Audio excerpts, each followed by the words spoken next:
Hello to all my physics pals. Paul Lake here with another physics problem solved. I hope you're doing well. We have a nifty little kinematics problem here. I call it the velocity of a thrown object after 2/3 through flight. And the things you need to know here are the kinematic equation for constant acceleration. We're going to be using those. And then also this idea of g is the acceleration due to gravity, and it's 9.81 meters per second squared, and we'll be using that. This is an interesting problem because it doesn't look like very much is given. Let's read through it. At time t equals 0, an object is thrown vertically upward. It then returns to its initial position at t equals t final. So at t sub f, t final, the object has gone up and back down to where it started. That's really important. What is the speed of the object at t equals 2/3 of t final? Now, when you run into a problem like this, you have to understand what you're trying to do. You're not trying to get to a numerical answer. What you want to express your answer in terms of the one variable they give you, and that is t final. And obviously you'll be able to use g and any other constants, but that's what you're looking for. So this is not a heavy computational problem. You won't need a calculator to do this. So anyway, give it a shot. Just pause the video right now and give it a try and see if you can figure it out. It's not a very long problem, but it's got a clever little twist to it. And I got this problem from one of my new tutoring clients. Shout out to Catherine. And I am a tutor, so there's a link in the description where if you would like a physics tutor, you can get a hold of me there. And obviously, please like, share, and subscribe if you find this video to be helpful to you. It would be much appreciated. All right, let's get started. So we've got this. So draw a picture of the problem. I think that's really, really important. Here's the ground. And we're going to launch this object up with some initial velocity. Now, they don't give us the initial velocity. I'm just writing it down, saying, hey, we know that here's this initial velocity. And it's going to go up and down. And just before it hits the ground, here's its final velocity. But just before it hits the ground, we are going to call the time it took to go all the way up and all the way back down. We call that t final, is right here. So the time it goes up and down, the time it took to do that is what we call t final. And what we want to find is the speed of the object, I'll call it just v, at t equals 2/3 of the value of t final. Okay, and what we want, and it didn't say it explicitly in the problem, but this is what they're looking for. They want this speed, and I don't know, it'd probably be around here, like it goes up and down, I don't know, 2/3 of the time is probably roughly over here somewhere. We want to know what this v is right here in terms of t final. So let's solve it. Now let's write out the kinematic equations and see which ones we should use. V, and this is all in the y direction, so I'm not going to bother with the y subscripts. I'm just going to say v naught plus at, and then delta y equals v naught t plus 1/2 at squared. And then, oh, I forgot. I usually write this one down second. It doesn't matter though, right?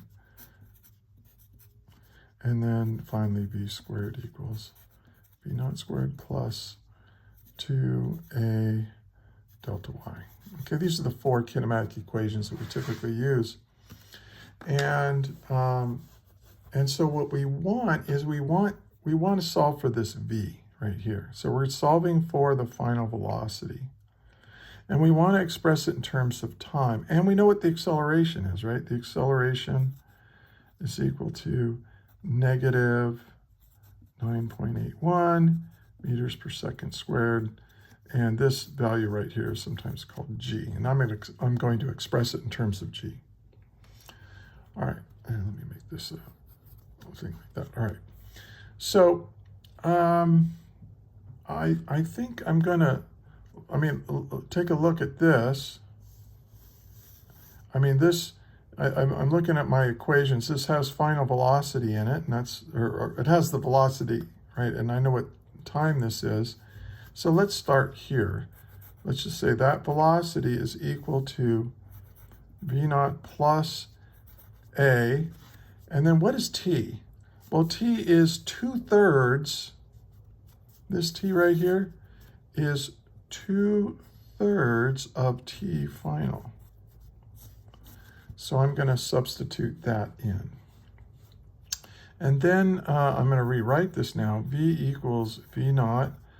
And now I'm going to put a minus in here because I'm going to say that a is equal to, well, let's just do it this way. Negative 9.81 meters per second squared times t final. Oh, times 2/3 of t final.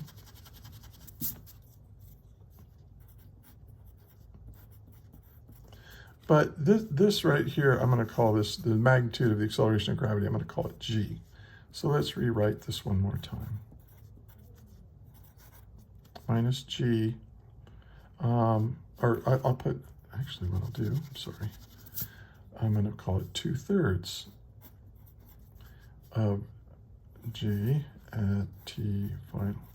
Okay, so here's my expression. Now we're almost there, right? Because our velocity is in terms of this t final and in terms of g, but we aren't given v naught. It's not one of the variables they really want us to leave it. So I need to figure out an expression for the initial velocity in terms of t final. So what do you think I'm going to do? Well, there's something that we know is true about t final, and I didn't write it down in what's given, but it's there, and you need to keep it in mind when you're doing projectile motion problems or free fall problems. That when it's gone up and all the way down, what is delta y right here? Oh, delta y equals 0 at this point right here.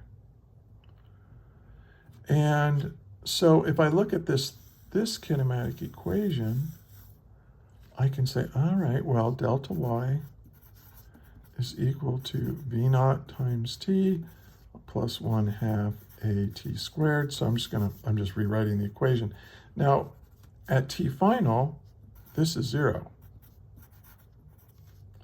when t is equal to t final. And then this, I'm going to do the same thing. I'm going to call this minus 1/2 g t final squared, right? So there's that, and then that, right? You need that minus in there. So now, can I solve for v naught in terms of v final? Yes, and then I can substitute it in here, and I'll then simplify, and I'll be done. So let's do that. Let's go. Okay. First thing I'm going to do is divide both sides by t final.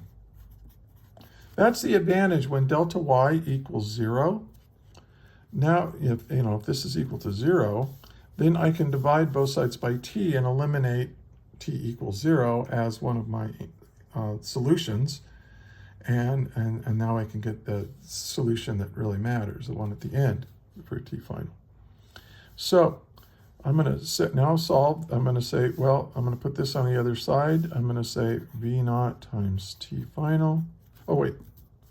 I'm sorry, I'm being silly tonight. If I divide this, this is still 0. This cancels this, and this cancels t squared.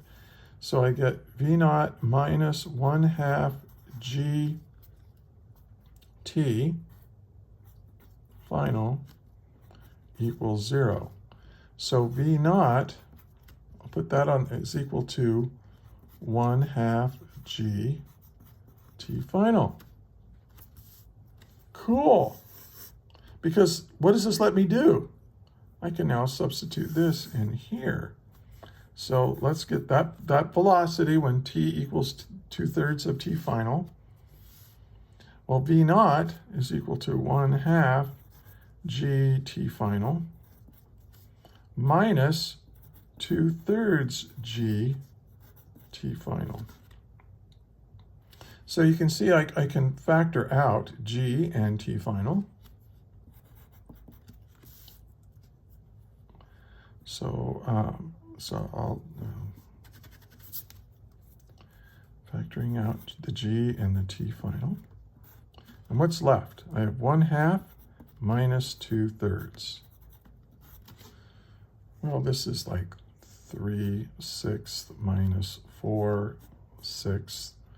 This is negative 1/6. So the velocity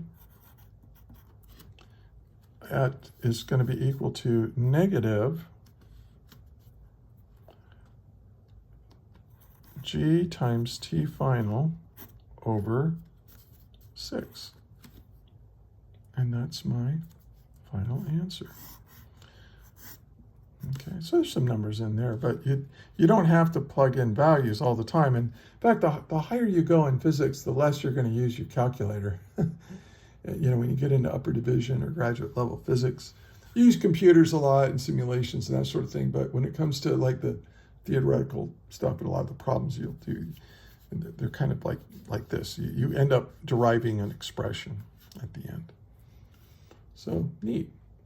All right. So, hey, here's the whole problem. And there you go. And if you made it all the way through the video, all the way to the end, I want to thank you. And until the next video, may the net force be with you always. That is all.